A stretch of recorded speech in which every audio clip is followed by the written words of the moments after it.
Now, campaigners have lost their latest challenge against the HS2 National High Speed Rail project. Let's talk to Tom Parmenter about that decision at the Court of Appeal. Well, just explain what HS2 is and tell us what's been decided. This is still a very divisive issue. HS2, of course, is the line that will run, the government say, from London to Birmingham and then split into two. One line up to Leeds in the northeast and one through Manchester and the northwest and then beyond. A big project that is designed to try and link up the north and south much better and to provide a huge boost to the economy. But its critics are vehemently against this scheme. They say that the impact that it will have will be colossal, and also the cost is simply getting completely out of control. What was under discussion here at the Court of Appeal was the environmental impact of this scheme that will run, of course, through miles and miles of countryside from south to north, and also whether or not the government had ignored their responsibilities when it comes to the environment. That is a case that the Department for Transport strongly denies. High Speed 2 has listened to local communities, to environmental groups and others, and has made changes and fine-tuning to the preferred route. There are more tunnels, there are longer tunnels, more green tunnels, slight changes in the line of route to minimise the environmental damage.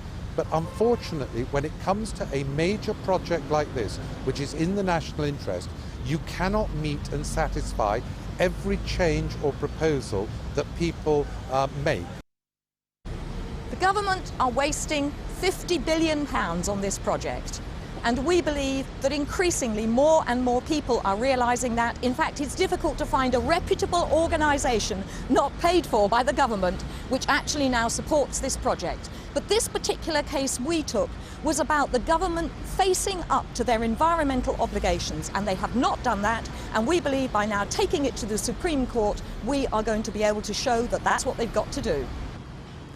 And that is very much the next step for the protesters, taking this from the Court of Appeal, where they largely lost their case today, to the Supreme Court, the highest court in the land, to try to challenge the government and push them harder on these environmental concerns. What is also quite interesting is the PR war that has sprung up around this. On both sides, you had a government minister pacing on the pavement here outside the Court of Appeal, waiting for that judgment, waiting to come on and do interviews to argue their case, and also the protesters, very much a professional PR machine now, trying to push their case and make sure they are heard as far and as wide as possible. Also, Camden Council were here giving their opinion. They're a council, of course, that will be at the very early start of this project in North London. A huge amount of disruption scheduled for that particular borough. The council are dead set against this. They say that the project overall will become a national embarrassment, but the government are determined to plough on, and they are seeing today's verdict in the Court of Appeal as a success for them,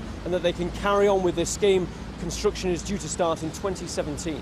All right, Tom, thanks for that. Tom Parmenter there.